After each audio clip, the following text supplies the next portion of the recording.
Fundação Evangelho Nunciante informa a hora certa.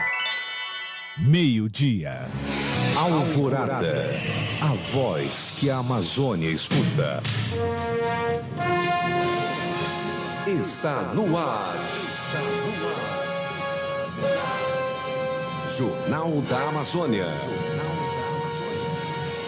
Jornalismo de maior credibilidade no rádio amazonense. Parintins, segunda-feira, hoje, dia 25 de maio de 2020. Hoje é Dia Nacional da Adoção e Dia da África. O Jornal da Amazônia está começando. Confira os destaques desta edição. Secretário de Educação do Amazonas diz que aulas pela TV online serão cobradas pelos professores e ano letivo não será comprometido. Mulheres da cidade promovem campanha para socorrer mulheres da zona rural. Maués destina a produção de álcool para ajudar no combate à Covid-19. Itacoatiara recebe novos equipamentos do governo do estado. Polícia Militar prende em flagrante dupla por tráfico de drogas em Parintins. A abertura do comércio no Amazonas está prevista para o mês de junho. Amazonas registra 29.867 casos confirmados de coronavírus. Mais de 22 mil pessoas morreram no Brasil vítimas da Covid-19. Amazonas recebe 20 ventiladores pulmonares. Estas e outras notícias a partir de agora no Jornal da Amazônia. Notícias. As notícias em primeiro lugar. 12h02. Boa tarde. Religião. Neste domingo, dia 24, celebrou-se o 54º Dia Mundial das Comunicações Sociais. O primeiro Dia Mundial foi celebrado no ano de 1967 pelo Papa Paulo VI. E para falar sobre a importância desse dia para a Igreja e o mundo das comunicações, o coordenador da Pastoral da Comunicação, a PASCOM diocesana, Padre Euler Tavares, destaca o centro da mensagem do Papa Francisco para esta data. Bom dia aos ouvintes do Jornal da Alvorada. Então, ontem, na solenidade da Ascensão de Nosso Senhor, nós celebramos o Dia Mundial das Comunicações Sociais. Lembro que essa comemoração, ela é a única celebração mundial estabelecida pelo Concílio Vaticano II.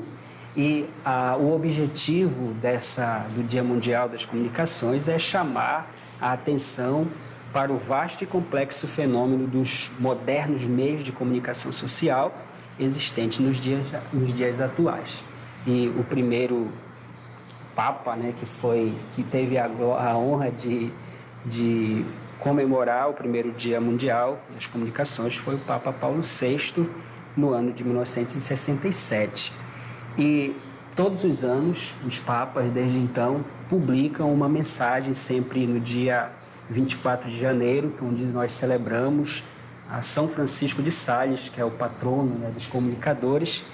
E esse ano o Papa Francisco publicou a mensagem que, para ser comemorada, celebrada, né, no dia de ontem, dia da Ascensão do Senhor, que tem como tema: para que possas contar e fixar na memória, a vida se faz história.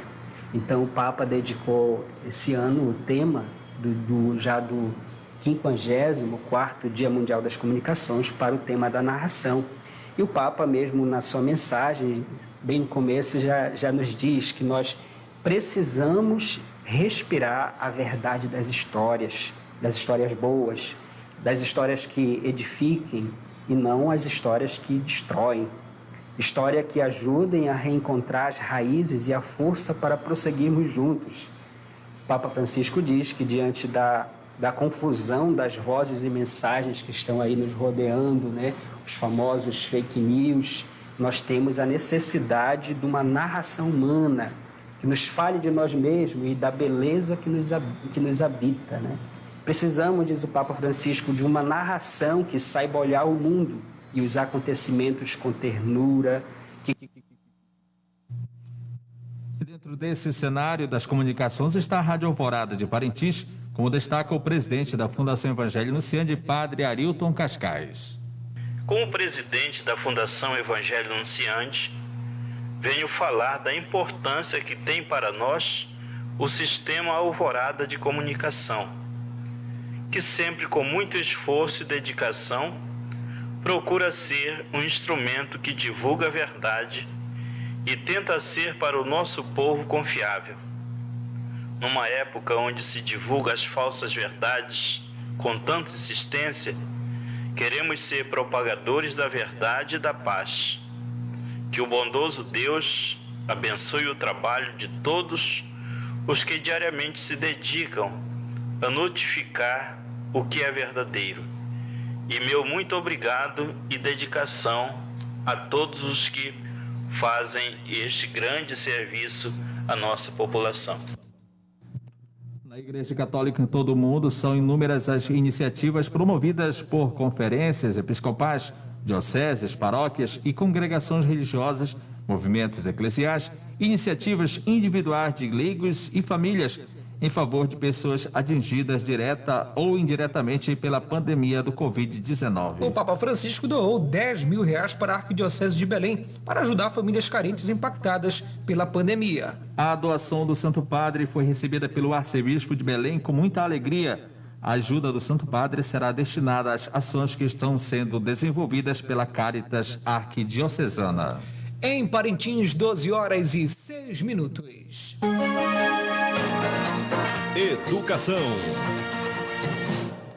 Em entrevista à Rede Tiradentes e disponibilizada no YouTube, o secretário de Educação do Amazonas afirmou na sexta-feira, dia 22, que o ano letivo não será perdido no estado.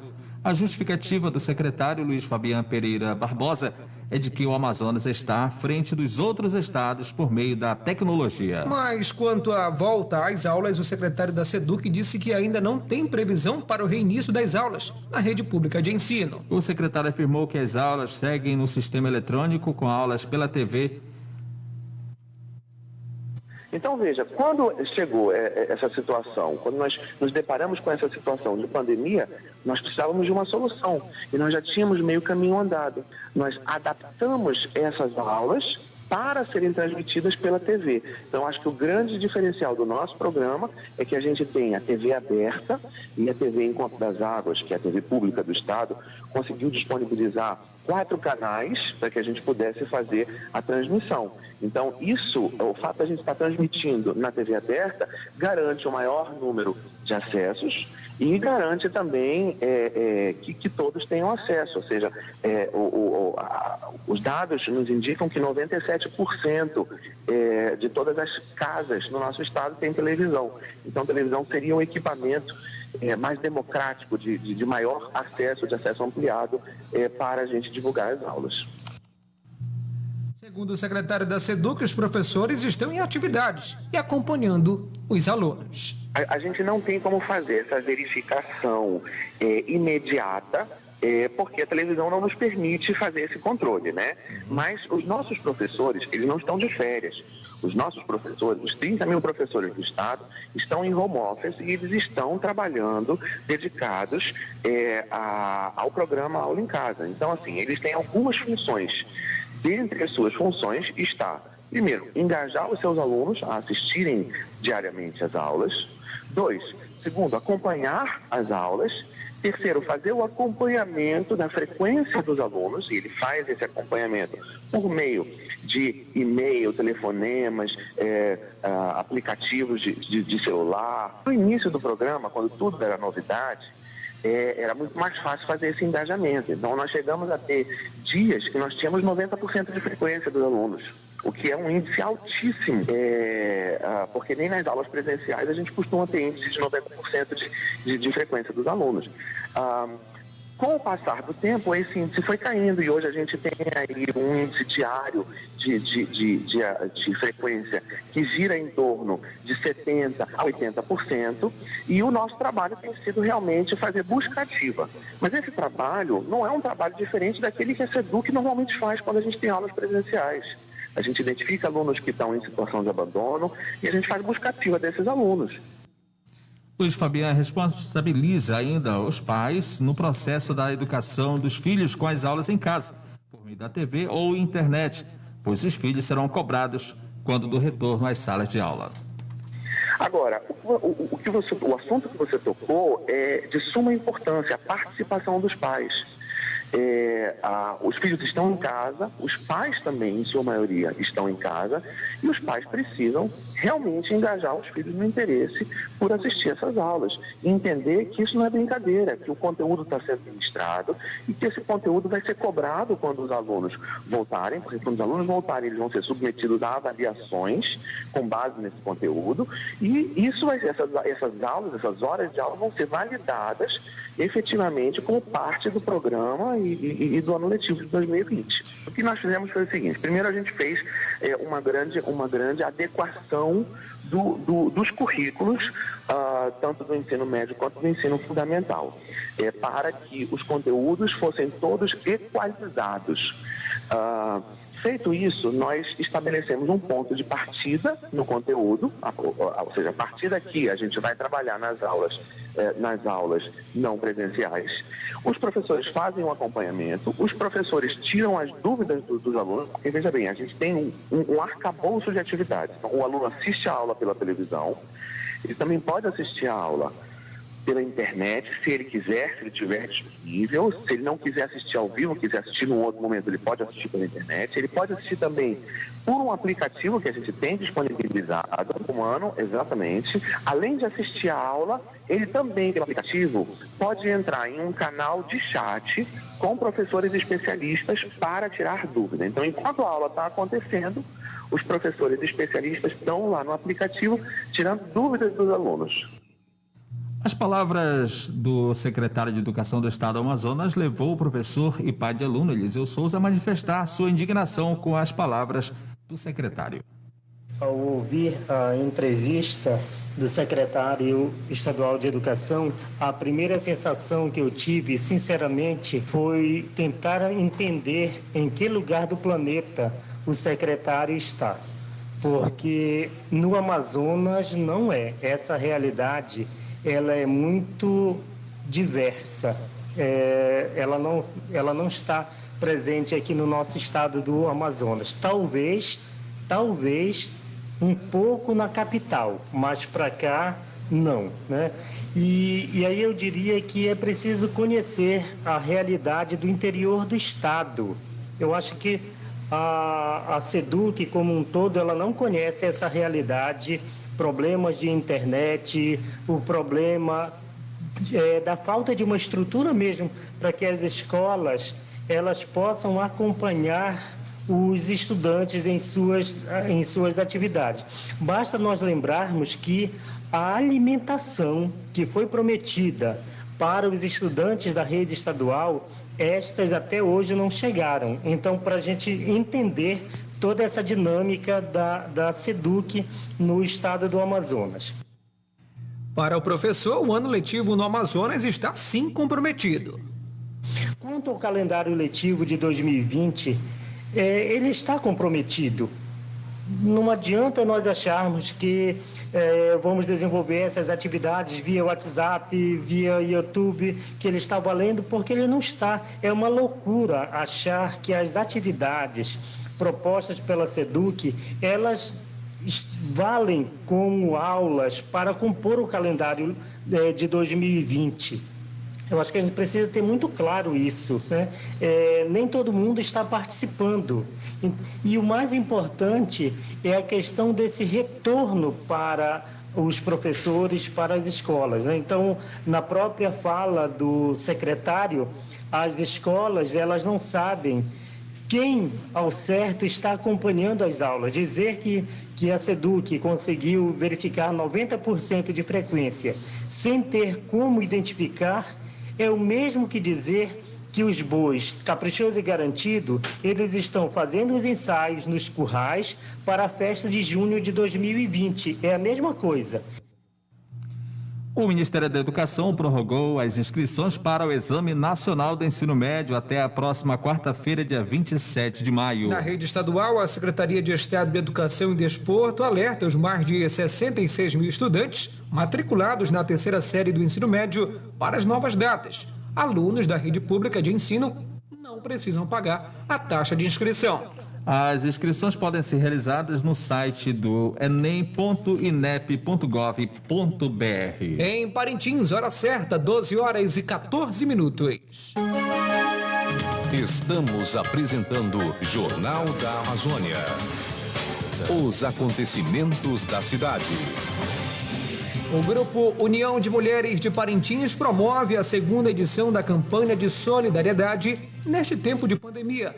Desta vez, a ação visa recolher alimentos para mulheres em situação de vulnerabilidade da zona rural do município. O grupo disponibiliza 2 números de contatos para doações, sendo o código 92 984 14 5201 e 995 30 7826. Além disso, uma conta bancária no Banco do Brasil está à disposição dos doadores. A agência é a 0333, dígito 6, e a conta é 33 779, dígito X. A integrante do grupo, Lani Vasconcelos, detalha a iniciativa e pede a ajuda da população.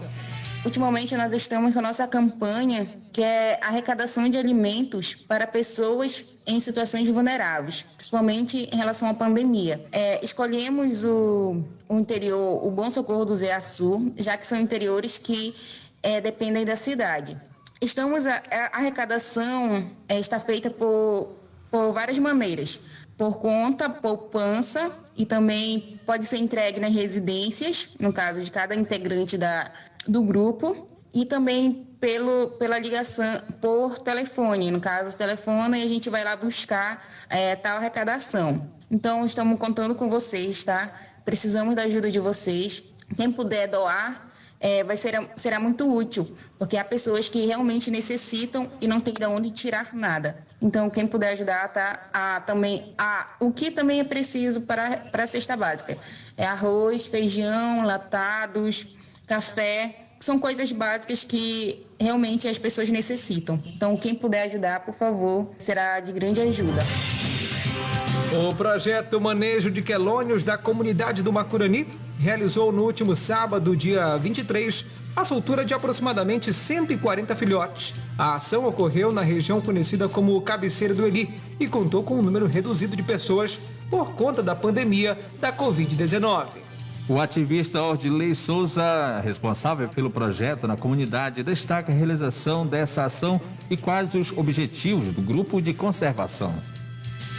A gente tem 2 linhas principais da temática. A primeira é com relação ao repovoamento dos lagos, conservar a população de quelônios aqui nos lagos da comunidade e, ao mesmo tempo, conscientizar e sensibilizar a população sobre a importância da conservação ambiental dentro das mais diversas temáticas. Esse ano, especificamente, a gente está com abordagem, todo ano a gente faz uma crítica, um tema importante. Esse ano, a gente está destacando o desmatamento que está ocorrendo na cabeceira do Macurani. É um outro local onde ali você tem um ecossistema típico com animais que vivem ali e, infelizmente, por conta do alto grau de ocupação humana, acaba devastando esses locais. Então, a gente faz uma ressalva. É importante de nós conservarmos esses locais. Ali você tem ariranhas. Próximo aqui a Parintins, dificilmente você encontra. Então, esse é um local que ainda é possível encontrar. Essa época, por exemplo, a gente consegue encontrar a pirarucu com filho. Então, se continuar esse desmatamento, esses animais vão se afastar. Então, o projeto ele tem essa função também de tratar das mais diversas temáticas, não só da população de quelônios. E ele também destaca a tradição do trabalho que é realizado pelo projeto há mais de 20 anos da comunidade. Esse ano a gente está em média há quase 20 anos vem trabalhando, então é uma coisa que está bem fortalecida, apesar do custo do trabalho, tem toda uma equipe, a gente aproveita e agradece essa equipe, tem o pessoal que faz coleta, tem a turma que cuida lá da chocadeira, cuida dos animais, tem as pessoas que contribuem financeiramente com material, porque o custo é muito alto. Se a gente tem em média, talvez seja o custo mais alto no filhote do que com o animal adulto. Se a gente tiver for parar para pensar, chega mais ou menos isso. Então, só fica nisso realmente quem não é só gostar, você ter uma certa consciência desse trabalho que é importante. O consumo de quelônio na região, ele é muito frequente. Você tem animais adultos aí que está em torno de R$80. Então, muitas famílias vendem esses animais, que é uma prática comum aqui na nossa região. Então, um projeto desse, ele devolve, né, parte desses animais que foram retirados da natureza. Então, está aí a importância, né, de a gente manter esse projeto, as parcerias que são importantes também, porque para você manipular animal silvestre, você tem toda uma licença, tem toda uma burocracia para se fazer, então não é uma coisa simples. Mas aí a gente pretende, com certeza, cada vez mais, aumentar. Nos últimos anos a gente perdeu um pouco a quantidade de filhotes, agora a gente já está realmente crescendo novamente, né? Está melhorando a nossa produtividade e aí a tendência é a gente aumentar cada vez mais.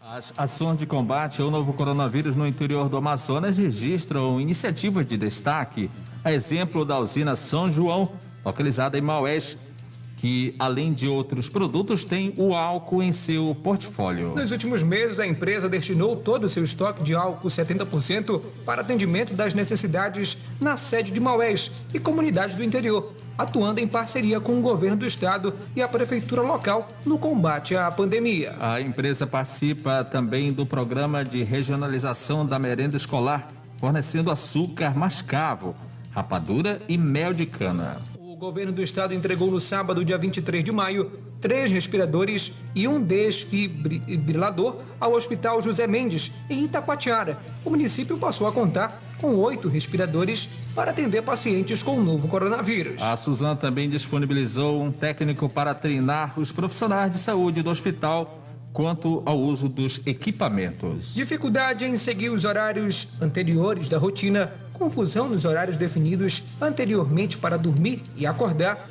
aumento de tempo de exposição de tela e falta de atividade física. Tudo isso pode influenciar na qualidade do sono. A quarentena e o isolamento social estão afetando também o padrão de sono.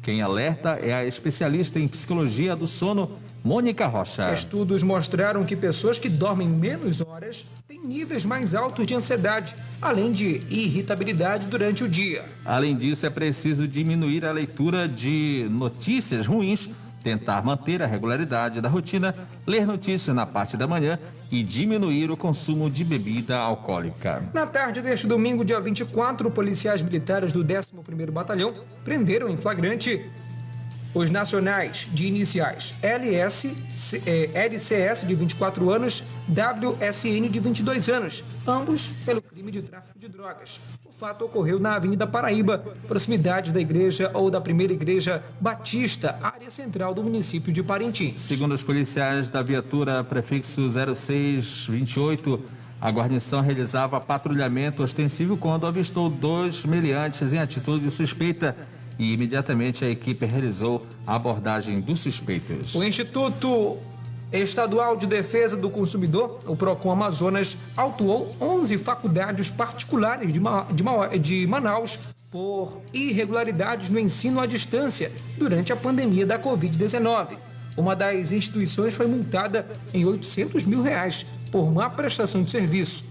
Antes das autuações, o órgão havia notificado as faculdades após uma série de denúncias nos diversos canais de atendimento ao consumidor. Além das instituições de ensino superior, o PROCON também pediu esclarecimento a escolas e creches. O governador Wilson Lima afirmou neste domingo, dia 24 de maio, que o governo do Amazonas voltará a analisar nesta segunda-feira, dia 25, o planejamento para a retomada gradual das atividades a partir do dia 1º de janeiro. Ele esclareceu, no entanto, que a suspensão de medidas restritivas dependerá da curva de casos do coronavírus, que é monitorada diariamente pelas autoridades de saúde. Segundo o governador, desde a semana passada foi sentida uma queda significativa no número de casos de coronavírus no estado do Amazonas e que ele estava se referindo ao número de óbitos. O governador observou que a quantidade de enterros que tem acontecido na capital é um parâmetro mais seguro e que entre o final de abril e início de maio houve um dia em que foram 167 enterros e neste domingo, dia 24, houve 48 enterros. Então, houve uma diminuição significativa. Wilson Lima destacou que o Estado, em busca do equilíbrio nas ações de enfrentamento ao coronavírus, sempre priorizou o diálogo com os diversos segmentos sociais na tomada de decisões e que desta vez não será diferente. Wilson Lima frisou que em algum momento a vida precisa voltar à normalidade. O futuro das eleições municipais começa a ser discutido esta semana no Congresso Nacional. A previsão é que seja instalada uma comissão mista formada por deputados e senadores para discutir o adiamento do pleito. Na última semana, o presidente da Câmara, Rodrigo Maia, adiantou que uma das possibilidades é que o primeiro turno ocorra no dia 15 de novembro. Você pode até não ter eleição, mas quem vai assumir o governo no dia 1º de janeiro ou tem previsão nas leis orgânicas municipais ou vai ser um juiz. Eu não vejo na Constituição brasileira espaço para você prorrogar um dia de mandato. É muito sensível, do ponto de vista institucional, você abrir essa janela, porque no futuro, daqui a 2, 3, 4 mandatos, alguém pode se sentir muito forte, ter muito apoio no parlamento, criar uma crise e prorrogar seu próprio mandato. Então, a questão de prorrogação do mandato, eu acho que ela é muito sensível para a nossa democracia. 12h25. Saúde. O Amazonas registrou 1.065 novos casos neste domingo, 24 de maio, totalizando 29.867 casos confirmados do novo coronavírus no estado. Os dados constam no boletim epidemiológico divulgado pela Fundação de Vigilância em Saúde do Amazonas. Nesta edição do boletim foram confirmados por exame laboratorial mais 14 óbitos pela doença, todos ocorridos nas últimas 24 horas, elevando para 1.758 o total de mortes. Os casos negativos para a Covid-19 somam 36.843. Passam de 22 mil o número de pessoas que morreram por Covid-19 no Brasil nas últimas 24 horas. 965 pessoas foram vítimas da doença. O país registra ainda 3 milhões, ou seja, 3.500 investigações. E a Prefeitura Municipal de Parintins atualizou ainda há pouco o boletim Covid-19 do município. De acordo com a publicação, nesta segunda-feira, há mais 6 casos de contaminação confirmados e ainda mais 16 casos tratados e 2 óbitos ocasionados pela Covid-19. Você, inclusive, pode acompanhar, através da transmissão ao vivo no Facebook, este boletim, que aponta, no momento, 925 casos confirmados, 499 casos tratados, 48 óbitos, sendo que 5 deles ocorridos em Manaus. 38 pacientes seguem internados. O Amazonas recebeu, sexta-feira, dia 22, 20 ventiladores pulmonares enviados pelo Ministério da Saúde. Os equipamentos, após passarem por calibragem, serão utilizados na ampliação de leitos hospitalares e durante o transporte de pacientes com Covid-19 no Amazonas. Das 20 unidades, 15 ventiladores serão utilizados no Hospital de Combate ao Covid-19. Com isso, a unidade, que hoje tem 16 unidades de tratamento intensivo, vai passar a ter 31 UTIs. O hospital possui ainda 63 leitos clínicos e outros 16 na sala vermelha. A chegada desses aparelhos é fruto do esforço que tem sido empregado pelo governador Wilson Lima no trabalho de abertura de leitos das unidades de saúde do estado. Com mais esses respiradores, conseguiremos dar sequência ao plano de expansão do Hospital de Combate ao Covid-19, que já vai ganhar um incremento com a alta indígena, também programada para abertura nos próximos dias, ou seja, com ala indígena, afirmou a titular da Secretaria de Saúde, Simone Papais. Pelo programa do governo federal, Brasil Conta Comigo, o Hospital de Combate ao Covid-19 recebeu na sexta-feira, dia 22, 53 profissionais de saúde para ampliar o atendimento humanizado aos pacientes contaminados pelo novo coronavírus. E a última notícia é de que está suspensa a entrada nos Estados Unidos de qualquer estrangeiro ou de brasileiro que tenha estado no Brasil no período de 14 dias antes do pedido de entrada no país norte-americano. A medida tomada pelo presidente Donald Trump visa frear o aumento do contágio pela Covid-19. A medida não se aplica a cidadãos norte-americanos ou residentes permanentes legais e entra em vigor à meia-noite 59 do dia 29 de maio deste ano, horário de Brasília.